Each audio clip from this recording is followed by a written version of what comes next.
now gotten to the point in our discussions where we are going to have a presentation of the report itself in some depth by the Director for Macroeconomic Policy Division of the ECA, Mr. Adam Elhia Rika, who was spoken earlier, and also Mr. Stephen Karingi, who sits to the right, who is the Director for Regional Integration and Trade Division of the ECA.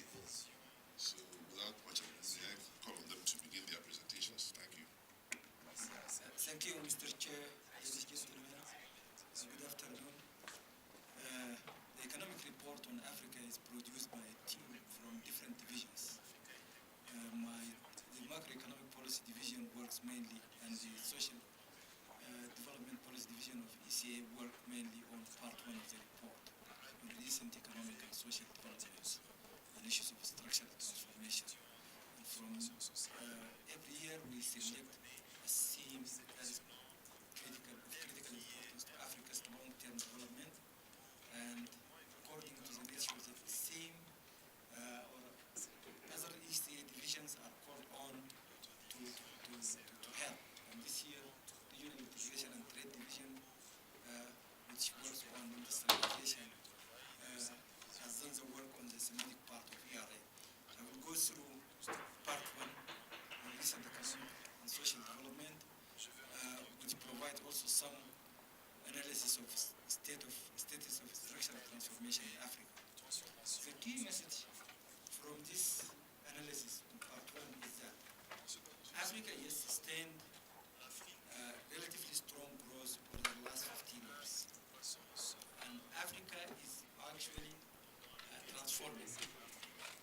But the rate of transformation is very slow and far below what is needed for the continent to address its economic and social development challenges, especially challenges of poverty and inequality and unemployment. And it's also far below Africa's potential.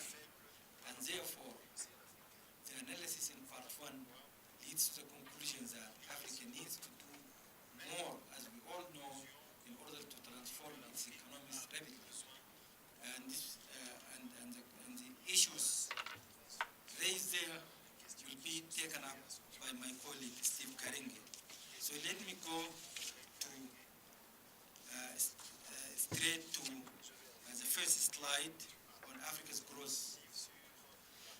As you can see from this slide, despite the global headwinds slow down in major partners in the north, Africa continued to sustain positive growth, growing from 3.7%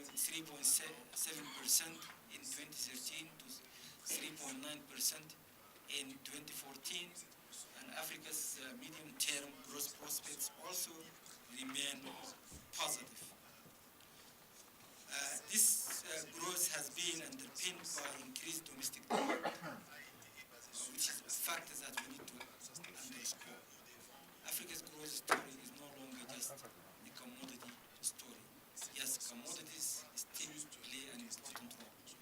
About 20 to 25% of Africa's growth continuously rely on commodities. But the main growth factors now are domestic demand, domestic investment, private investment, and government expenditure on infrastructure, the rising middle class which contributes to domestic demand, and diversifying trade and investment relationships, especially with emerging economies, are providing more and more opportunities for African countries to diversify growth factors. So we have seen Africa sustaining growth despite the fact that commodity prices are moderating. I will not have time to go into deep discussion, but the moderating oil prices in particular have marginal effect on Africa's growth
savings, and domestic savings rate increased in all African countries, although they remain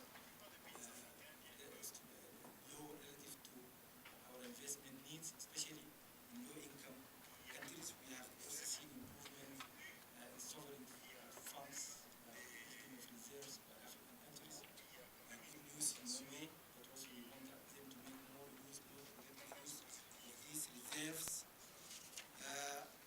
Current account balances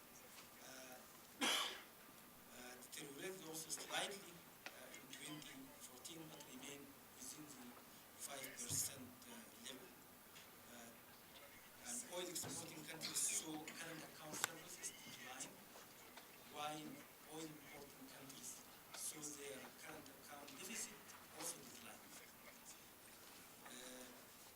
In the medium term, current account balances are expected to improve as global input prices in most countries are expected to greatly improve competitiveness, and this will materialize if African countries could do more in terms of diversification of production bases, in terms of increased value addition, and increased focus also on sectors, productive sectors as well as services sectors. During this period, we saw African countries improve macroeconomic management, also reflected in subdued inflation rates, which are also expected to decline over the medium term, thanks to prudent monetary policies, better harvest, and low oil prices, which, as I said, are good news, especially for oil importing countries. However, we have seen exchange rates deteriorating in a number of African countries, especially in oil exporting countries.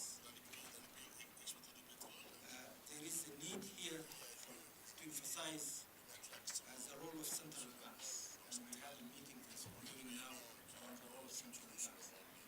In addition to their conventional role in maintaining macroeconomic stability, central banks in some African countries at least have played a prominent role in providing credits and in promoting financial inclusion. We have seen financial inclusion increasing in many countries, for example, in Nigeria, from just 30% in 2010 to 60% in 2015, which is very good news. In Kenya, financial inclusion is now around 70%, in Morocco, in many countries. So central bank can do more in terms of deepening financial and capital markets and building institutions that can provide finance for investment in Africa. Over the last few years, also we saw private capital inflows improving in Africa, especially remittances, which are now the main source of foreign capital inflows into Africa. FDI also increased when diversifying, but still Africa's share in global FDI and global financial flows remains small. And Africa has more potential to attract more diversified investment into sectors other than extractive industries with good policies. So there is a need in Africa to continue to improve the business environment, and we have seen this working over the last few years. The increases we have seen in foreign capital inflows, especially FDI, are mainly due to improved business environment in many African countries and increased prospects of profitability. Well, I talked about innovative strategies to mobilize domestic and external resources that are needed for Africa to bridge the domestic resource gap, which we estimate at around 6%, without taking into consideration long-term development goals of Africa. So if we try to estimate the total cost of achieving Africa's post-2015 development goals, then probably the domestic resource gap will be much higher than the 6% we have calculated. 6.1% we have calculated.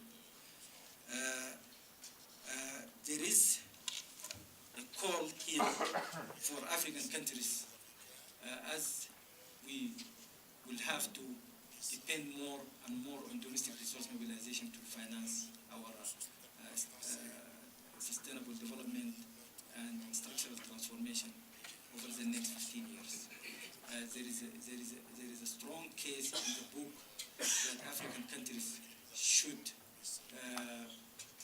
promote innovative financing by making better use of pension funds, insurance funds, better use of sovereign wealth funds, and also by making better use, more effective use of bank reserves. African banks sit on almost 200 billion of excess reserves.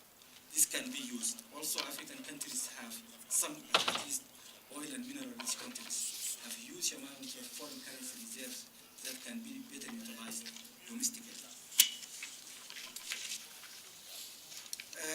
As we have seen over the last 10 to 15 years, good economic performance is yet to translate into commensurate reduction in poverty rate and social development overall. We have seen improvements in terms of health indicators, in terms of education, in terms of gender equality, especially women representation in positions of power, but the progress remains far too slow compared to our needs and compared to our potential.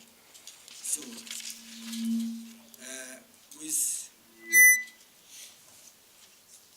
with Africa's progress in terms of social development remaining slow and poverty rate is still high, unemployment is still high, most African people depending on informal employment, there is a need for well-targeted measures to accelerate structural transformation. And as we know, many African countries try to transform their economies. I'm not going to repeat the stories that are well known, the history of industrialization in Africa in the immediate post-independence era and the structural adjustment programs era. But we have seen a return to industrial policy in recent years. And we have seen interventions working in a number of African countries. And we documented that in Economic Report on Africa 2013 and Economic Report on Africa 2014, where we have seen government interventions targeted to addressing challenges of infrastructure, challenges of human capital development, challenges of access to market, access to credit, working in a number of African countries.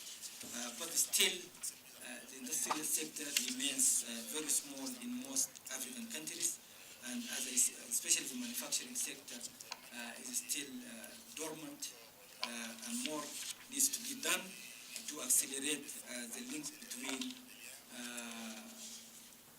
structural transformation, between investment in infrastructure, human capital, and structural transformation in Africa. And investment in social development in that context should be seen as investment at the same time in structural transformation, because there is a bidirectional link between quality education and productivity and structural transformation. Of course, there is a bidirectional link between investment in health, investment in gender equality, and investment in public service in general, and structural transformation.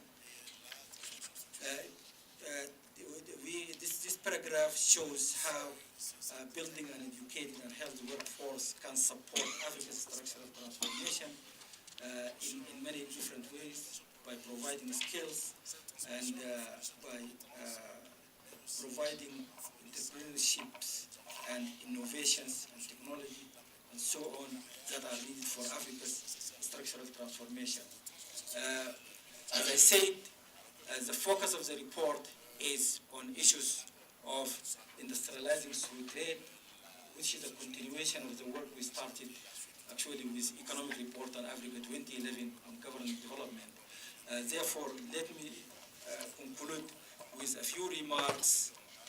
Mr. Chairman, African countries need to leverage the progress they made in building infrastructure, in building human capital, and in improving the business environment and economic governance, macroeconomic governance in particular, to continue the momentum in order to continue to improve, accelerate growth, as well as the quality of growth, which is important.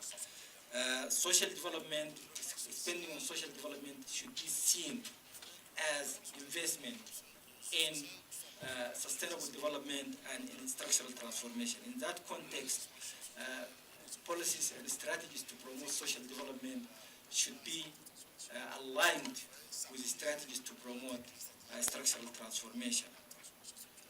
And African countries need to mainstream trade policy in their development strategies, and I will leave that theme to my colleague, Steve Karenge.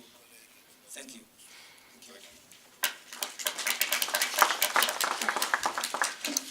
Thank you very much, Adam, for that informative presentation. But to let us enable us to make quick progress, I'll just pass the microphone immediately on to Stephen. Thank you.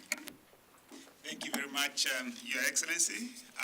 Excellencies present here, ministers, our Deputy Executive Secretary, the Deputy Executive of UN Habitat, of course, our Commissioner for Trade and Industry, who leads us in this work within the continent, Her Excellency Fatima Seal, and our colleagues from ECA and other delegates who are attending the meeting of the Conference of Ministers. Good afternoon. So, my role here, slide, is to take us quickly through the thematic part of the report. So, the report starts first by discussing the nexus between industrialization and trade. So, slide.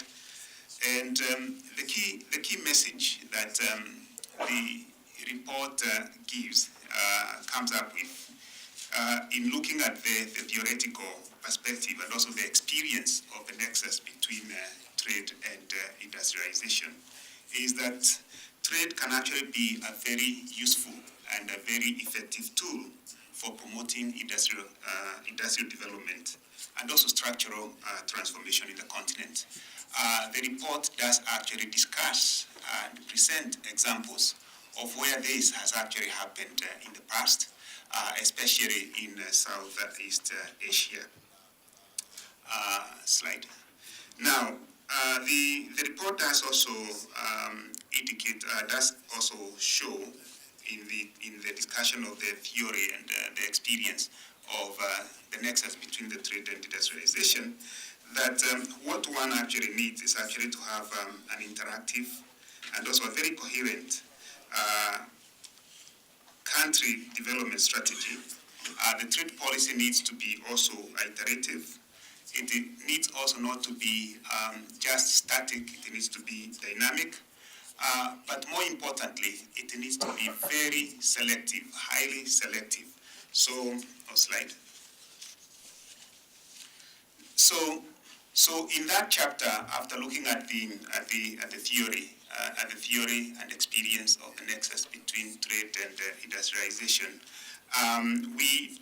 the report comes up with what we believe can actually underpin the benefits of trade in the industrialization process, arguing clearly, including looking at the examples of some of the case studies that the report presents of some African countries, that one would actually need a very deep understanding of not just the economy of an individual country, but also the economies of the partner countries, trading partners, and also the interaction between the farms, or both SMEs and large farms, of the country that is coming up with this trade policy, and also the markets where the country would want to use to exploit in its industrialization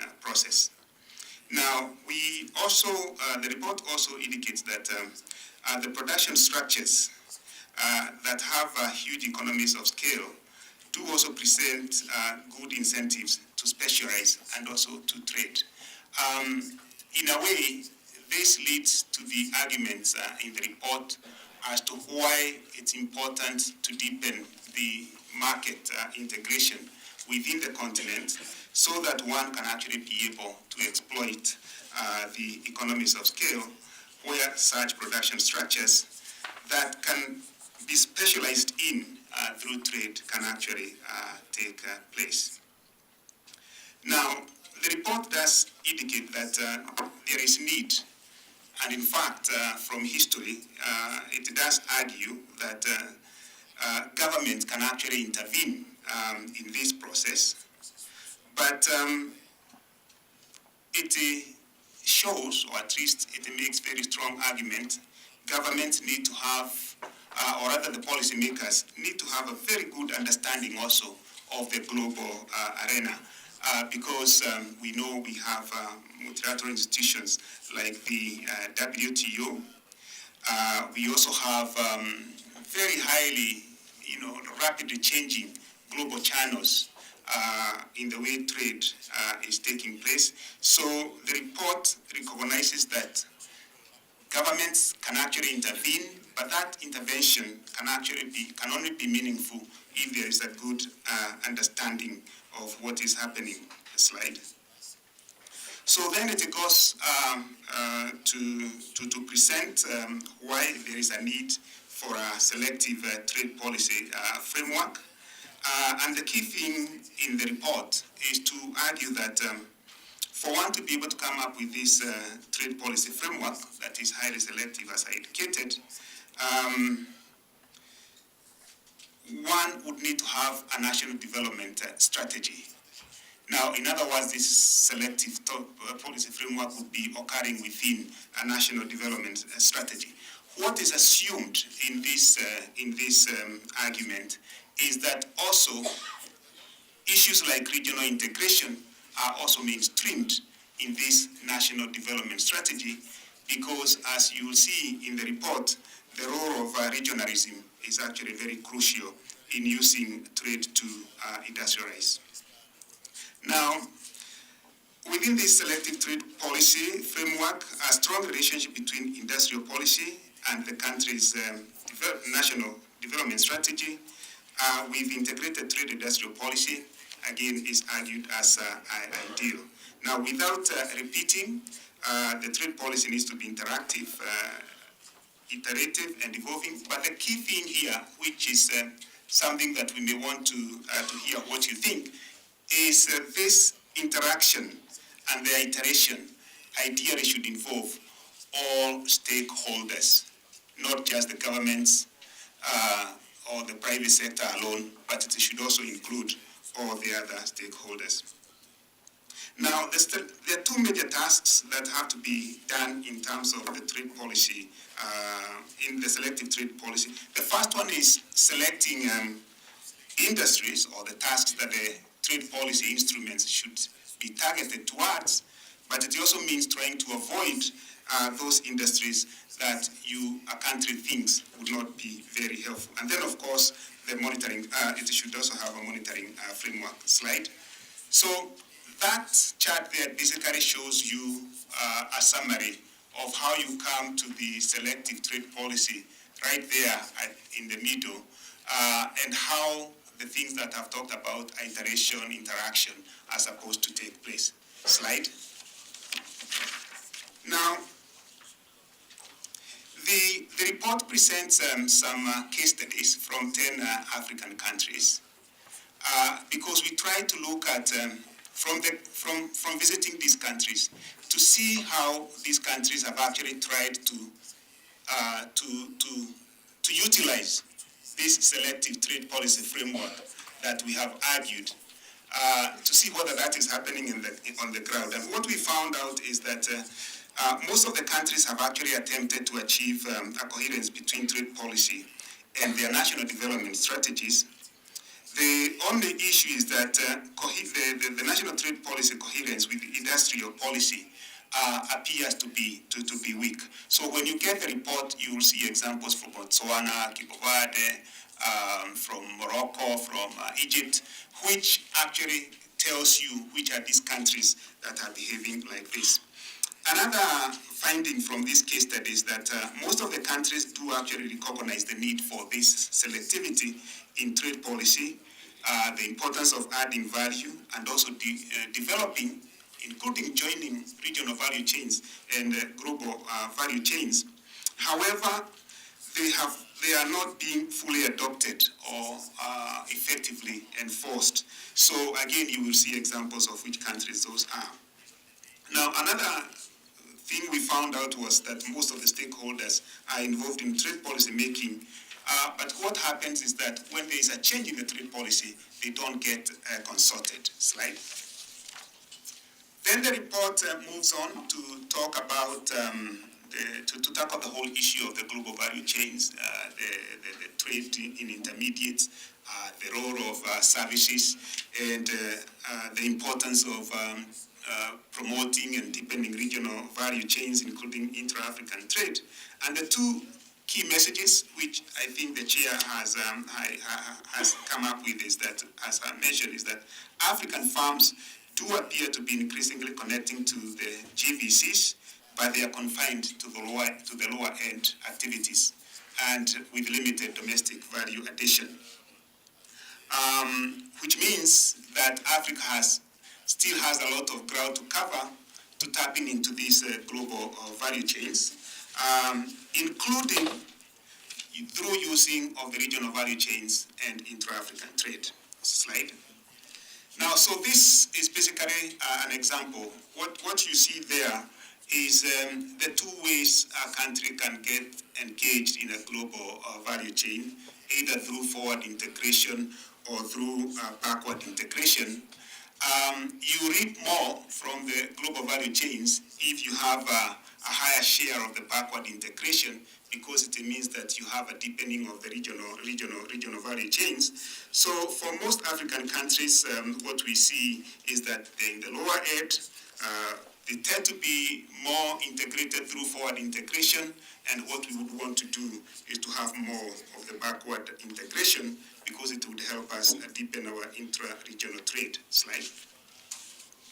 Now, I understand we don't actually have a lot of time, so you allow me to go very quickly. Now, this slide here basically summarizes a lot of arguments in the report that is focusing on the whole issue of the trade in intermediates. It shows the intermediate exports from Africa, which have actually grown tremendously, but they remain dominated by resource-based goods, especially mining and resource-based manufacturing products. Very little happening in terms of the non-resource-based manufacturers, including light manufacturers. Slide. Again, just to say that imported intermediates also have surged, in fact, fourfold in Africa, but without boosting Africa's competitiveness. Now, the important thing here to note is that 60 intermediates imports comprise of 60% of what Africa imports in terms of merchandise imports. And 75% of the total is actually dominated by these 5 leading economies. Unfortunately, the same countries don't source most of these intermediates from within the region, and which means that you're not able to have these big economies being the driver of regional value chains and giving an opportunity for African countries to tap into the global value chains. Slide. Now, this report, this part of the report shows what Africa is doing in terms of its trade flows of intermediates, both with the rest of the world and with the rest of the world. The intra-African exports of intermediates actually for the period 2010-2012 were about $43 billion. which is basically a small share of the 300 billion to the rest of the world. The most important thing to highlight here is that the intra-African intermediate exports were much more dynamic than Africa's exports to the rest of the world. And so it gives us the idea that we actually have a basis of using trade within the region to deepen our industrialization. Slide. Now, taking just 2 seconds on this slide is to say that the report does actually also touch on the role of services in Africa's development. We know that services are becoming very important in our economies, including in the context of global value chains. And in fact, why we decided to tackle this issue of services is because we know services are an important input to the manufacturing processes. So what we would want to, the point we would want you to carry from here is that we should not ignore the role of services, even as we think about the issue of tapping into the global value chains. And if we believe that we would want to use manufacturing as our entry point to exploiting the regional value chains and the global value chains, then intra-African trading services need to be dealt with. So whatever trade policy that we have must also look at that issue. Now, going quickly to the last few slides, let me say that the report argues strongly that regionalism can be beneficial to African countries, and here we are talking about not just regional integration, but also bilateral relationships with the South and also with the North. But the most important thing that the report mentions is that the sequencing of the reforms that are required, both in interaction with the North and with the South and among ourselves, is very crucial, because you don't get the same results when it comes to the results on industrialization. So when you get the report, and if you go to the next slide, you will see that the preferential schemes that we have with AGOA or the Everything But Arms initiative or the duty-free, quota-free market access, be it with India, be it with China, they have not actually helped African countries to industrialize. Slide. Then, but the report does show, and you may not be able to see it very clearly here, is that those 2 bars that you see there is what would happen in terms of Africa's trade growth, intra-African trade growth, if you were to actually have the CFTA in place. So what we see is that if you have a very bold CFTA reform, as the Deputy Executive Secretary mentioned, then what we would see is a boosting of the proportion of industrial products that are traded within the continent, again deepening our industrialization base that we have already seen. And if you go to the next slide, what we will see is that there is already an established fact that if one was to reinforce trading relationships within a region, then there is always a very good result when it comes to the level of value addition that happens within that region. So these charts may not be very clear from very far, but basically what we have there is that we see that Europe, which is has very strong regional trade relationship, also having a very strong value addition within the same region. Now, in quickly coming towards the end, slide, and then another slide, is to say that regionalism will not happen without influence of what is happening globally. And what the report also demonstrates is that other regions are also deepening their integration through mega-regional trade agreements. Now, the report tells you that if Africa does nothing in terms of the continental free trade area, and everybody else have their own continental free trade area or transcontinental free trade areas. In fact, Africa loses in terms of its global share of trade, and the report gives you a figure. However, if everybody else continues with their regionalism approach that they are having now, and Africa does the same, in fact, we see the 40 billion per year increase by 2022 in terms of the intra-African trade. And the most important thing is that most of that trade will be coming through industrial goods. So if you allow me, Chair, to just show the last slide without going through it, it's basically it summarizes the messages that we have there, that we need to have a highly selective and carefully designed trade policy. We need to use we need to sequence our trade agreements. It may need that we have a continental template for negotiations, and we need to start developing and strengthening our regional value chains, and the CFTA can actually help us in that process. Sorry that we don't have time to go through most of this, but I would encourage you to actually take time to go through the report, because all these points are very well argued with examples and with a lot of evidence why we believe that is the outcome. Thank you very much. Thank you very much, Stephen Karengi, for that exposition. I've been quite liberal in allowing you and your colleague, Adam Al-Harika, to expose the details of this report, because that's why we are here.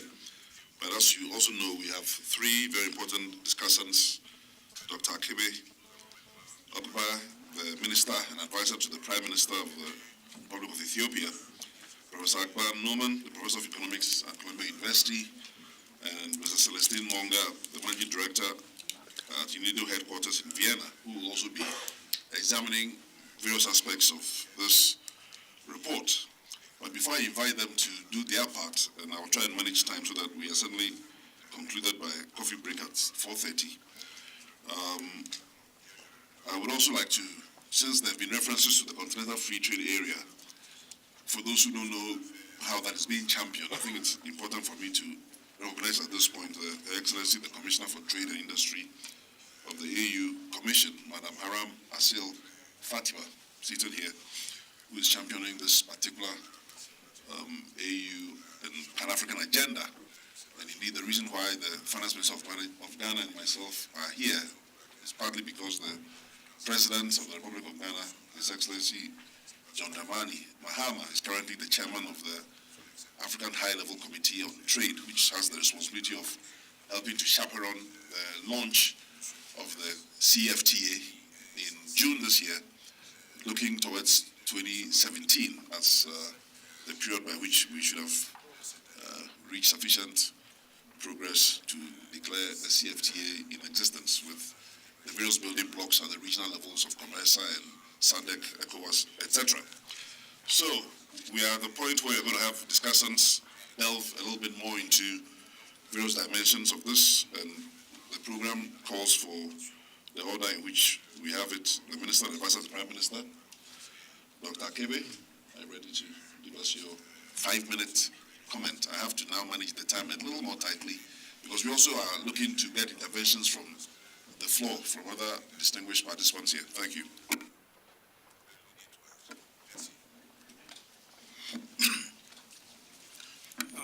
Thank you, Your Excellency.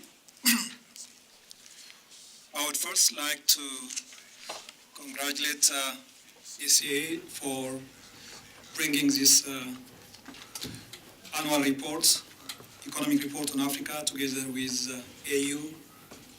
And we are all glad that ECA and AU are becoming knowledge hub, and I believe member countries are benefiting from these scholarly works.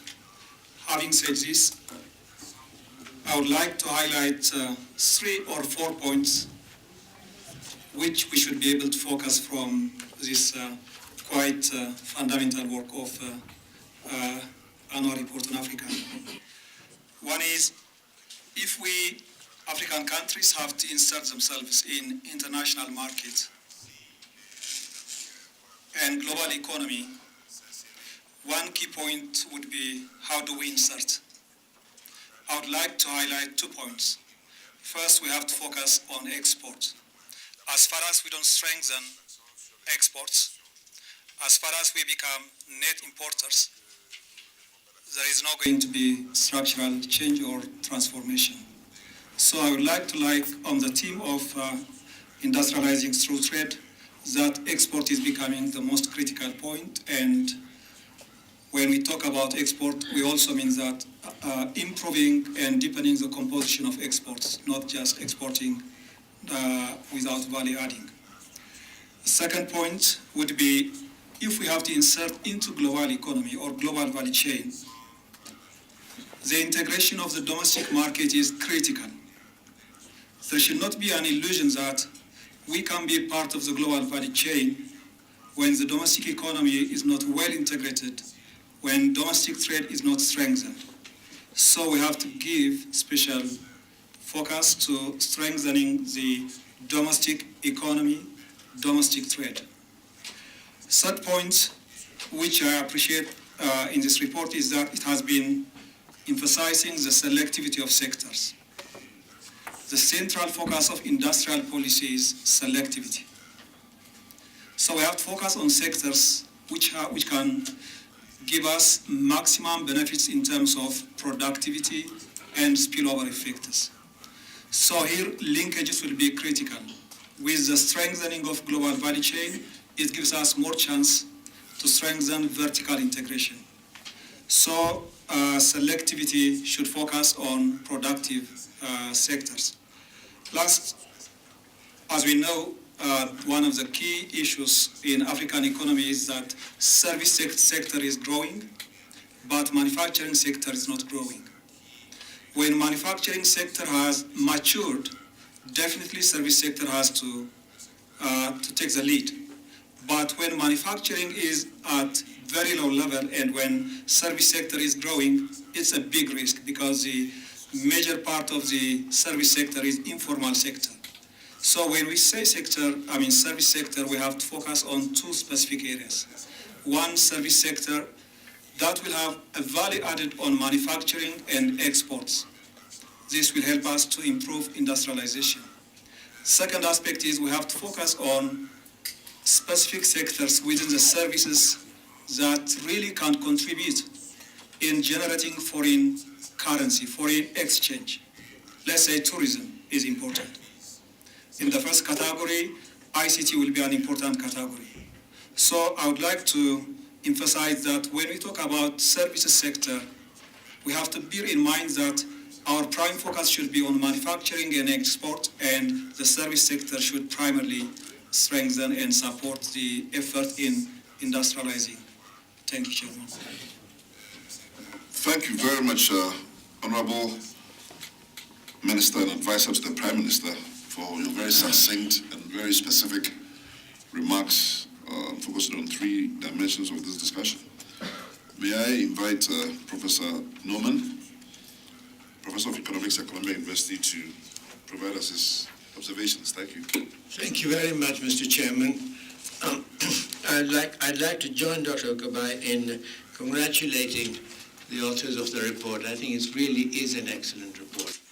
Now, most people tend to just read the summary, executive summary and conclusion of such reports, which is in many cases a blessing, but in this case it's not, because it's really a truly rich document with extraordinary good analysis of a whole lot of issues, and the summary cannot really do justice to the report. So I commend people, and encourage you to at least explore some of the chapters, if not all of them, but there really is a richness to this report, which I laud very much. And obviously, I strongly support the main thrust and theme of this report. Let me just make a couple of comments on to put the growth performance of Africa in perspective. first, and then I'll make a few comments. And you have given me, is it 5 minutes, Mr. Chairman? Very quickly, on the growth performance, I think it's very good, but let me just say that put some things in the long-term perspective of growth in Africa and the transformation that is taking place. Obviously, the 6 fastest growing, amongst the top 10 fastest growing economies of the world during the 2000s, 6 are African, as we know. 4 are oil exporters, Mozambique, Angola, Nigeria, and Chad, which has to do with the oil pipeline there. There are 2 which I think are the really outstanding and interesting cases there, which is Rwanda and Ethiopia. Now, the interesting thing, of course, is both these countries very clearly and explicitly articulated an agenda which is really consonant with and very much along the lines of what these reports aim to do. The Prime Minister Meles, as you know, was probably one of the most profound economists, I think, development economists that I know of. And this is a view which is very widely shared amongst leading economists in the world, who greatly admired him for that purpose.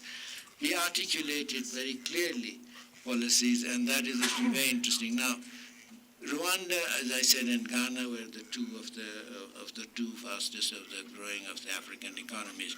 Another figure, if you take a 20-year period, I just want to put this in context, 1990 to 2010, there are 2 African countries among the 10 fastest growing economies in the world. I exclude oil exporters, this is excluding oil exporters, and they are Uganda and Ethiopia. And Ethiopia, of course, continued to accelerate during these 2 decades. In the second decade of 2000 to 2010, it grew the economy at 8.8% per annum, which was second only to China. It was the second fastest growing economy in the world. So there are some real African successes which are not based on commodity exports, not based on oil or any other kind of commodity. And these are a result of truly, attempt to pursue truly transformational industrial policies and a real vision and what difference that can make, a vision from the leadership. And that I want to just bring that in to kind of emphasize to some degree and add richness to the already very rich discussion on African growth that's taken place. Actually, during 2004 to 11, surprised to discover actually that Ethiopia and China were the 2 fastest growing economies in the world. Ethiopia grows the same as China for a 7-year period, non-trivial period. So those are startling examples of success with growth and transformational policies. And if I may say so, there are important lessons there which I think would kind of reinforce the message of the report, to bring them out a little bit, and perhaps it's something that you might consider for subsequent work.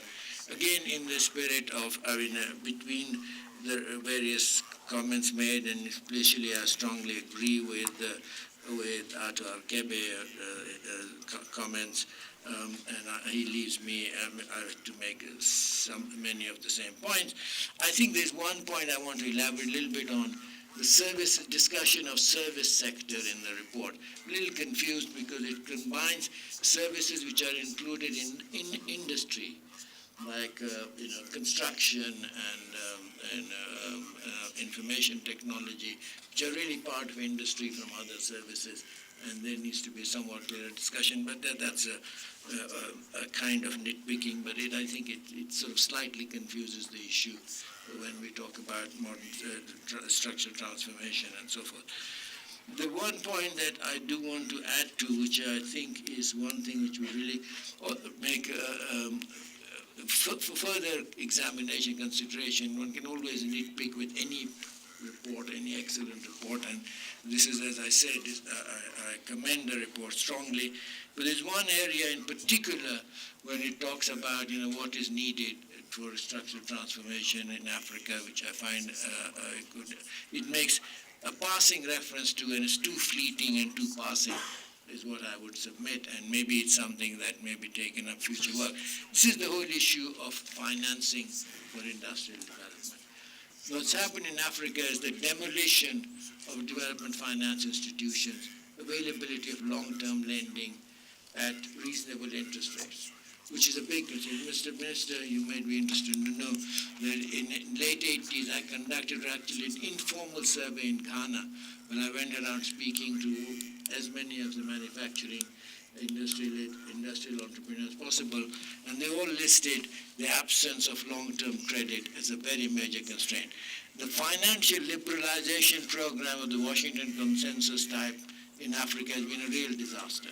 It's left countries with lots of, excess liquidity in the banking system, very high real interest rates, and only availability of finance at very short term. In this context, I think it's really interesting to look at the example of how Ethiopia's industrial policy was implemented and the key role that the Development Bank of Ethiopia played in what is truly a remarkable story and case study of that. In fact, we are doing some more work. So I want to emphasize the importance of development finance. I know it's tricky. Development banks are especially demanding of governance type issues. One has to think of ways of minimizing risks of capture, because this is, from experience, not just here and elsewhere. But we need to think about these things, and some thought has been given to how those risks can be mitigated. And I hope ECA and AU will take this work a little further. Those are some of my main kind of comments. Do I have time for like another one or two, or have I run out of time, Mr. Chairman? I can come back later. You've run out of time, and I'll give you the 1 minute. Now that you've given me the 1 minute, suddenly the thought has gone out of my head. But what I did want to talk about very much is a little bit, is this endorsing this important emphasis report has on African countries renegotiating or re-engaging in terms of the international rules within which the continent operates. I don't think we should take it as given. WTO is not like the Bible or the Quran or the Bhagavad Gita or whatever the holy books we subscribe to. And the Doha Development Agenda and that round should not be forgotten, should be pursued. The investment and trade and investment agreements imposed on, use the word imposed on Africa, have really been very detrimental. And there really is a need for there to be a greater African voice on this. It's outrageous, especially you can't even renegotiate terribly, recognizably unfair agreements on mineral exports and so on. I would propose ECA-AU and other African organizations to launch a program in which they could, I would suggest, make an alliance with think tanks, other organizations, some NGOs in rich countries who are also advocating very strongly against these things, including some leading economists in the world, Joe Stiglitz, Paul Krugman, others who've written about the unfairness of the world trade rules which govern, and to create an alliance and a movement with these things is something which I strongly urge, if I may. Thank you, Mr. Chairman. I've used up my extra minute, and I will spare my other comments. But thank you very much for the opportunity, and thank you for the organizers for inviting me to discuss a truly excellent and stimulating report. Thank you. Thank you very much. And actually, the 1 minute I give you allowed you to make a very important point. So I appreciate that. That's to do with both the renegotiation of certain kinds of agreements, as well as the role that other think tanks and leading economists around the world who have pro-African views can play, aligning themselves with established Pan-African institutions in producing the kinds of reports that will be probably better received in the metropolis of some of the Western nations. It's one thing for Africans to write about Africa and have those reports assessed. It's another thing for people of the industrialized world themselves to write some of those same reports with Africans, and maybe you get a different reaction. But just to get clarification on the point you made about 2 or 3 countries that seem to have done well in transformation without, high levels of exports, if I understood that point. Was that mostly through some import substitution type strategies?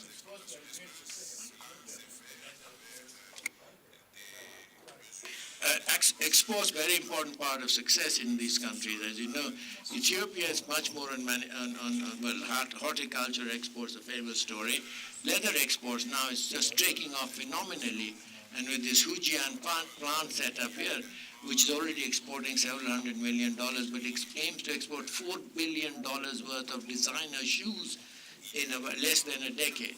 Now, this is about equal to, about 80% of total, almost double Ethiopia's export. It's phenomenal, actually. And it's very targeted industrial policy aimed at that. In Rwanda's case, more concentrating on ICT and tourism and so forth. It has its own constraints in different contexts. But exports have been a very important part of these industrial policies. Thank you, Mr. Chairman. We go to the last discussant, Mr. Celeste Mwanga. Well, thank you very much. Thank you for inviting me. I guess I only have 5 minutes or so. I wanted to thank the Commission for the great work.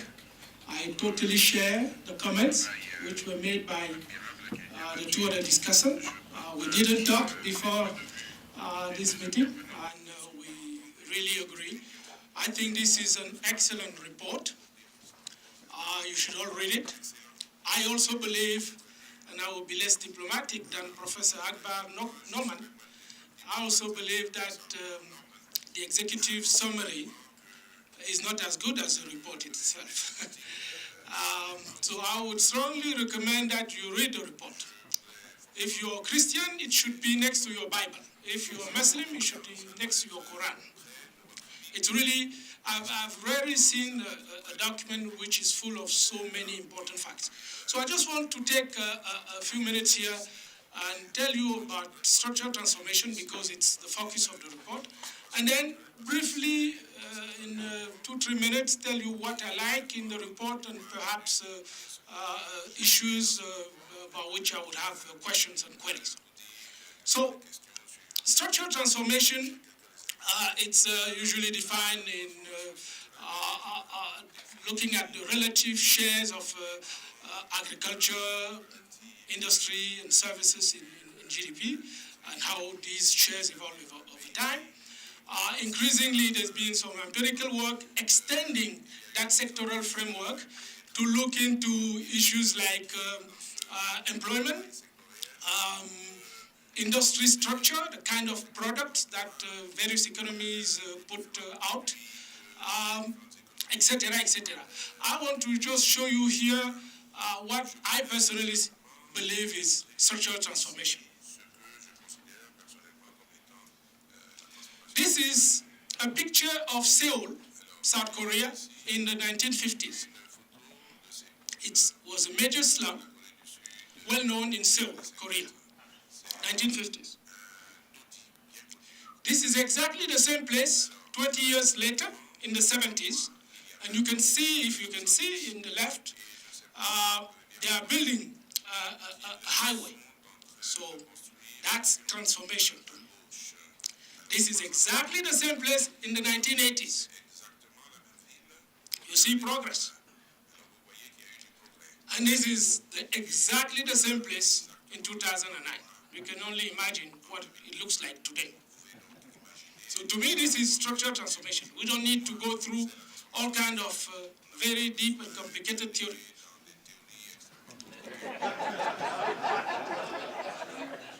Same thing for Shenzhen, China, which in the 1980s, not too long ago, 30 years ago, was just a sleepy fishing village.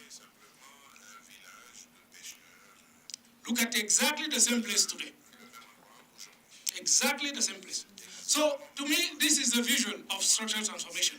I showed this slide not too long ago in Accra, Ghana, Mr. Minister, and I teased my Ghanaian colleagues there to find pictures of Accra across 50 years to see if there's been that kind of change.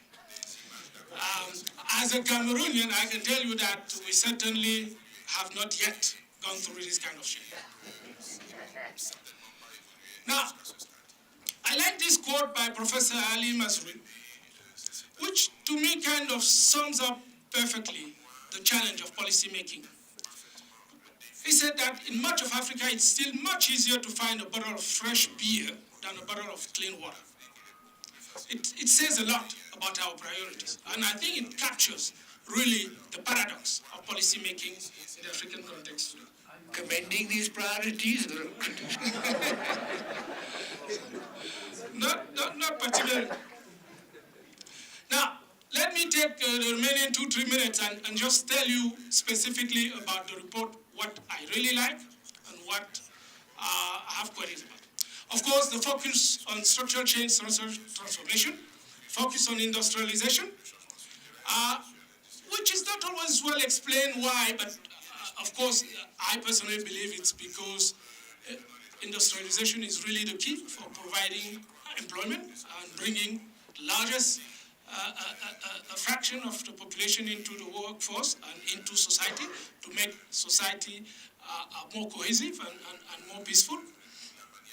And I very much like the focus on global value chains, but I think it's not well explained why. Now, the queries, the questions that I may have for the team, it's first about the point that Akbar just mentioned, the discussion of services. It's a little fashionable these days to applaud services as a potential sources of economic growth for poor countries.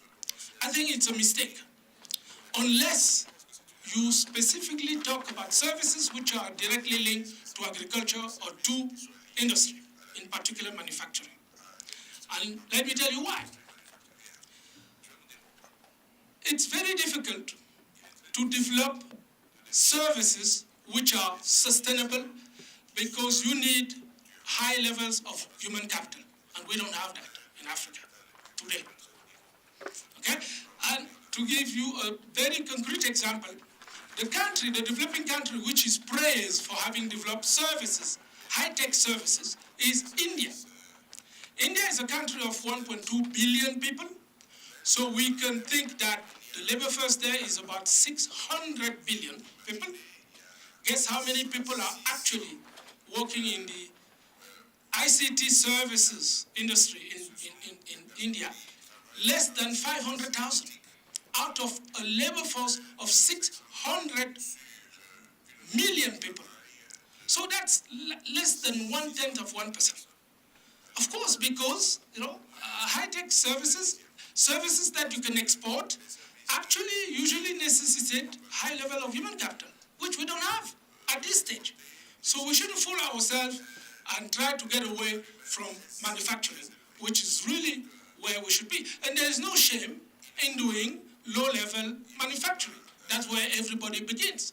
And that's how you put people to work, and then they get skills, including soft skills.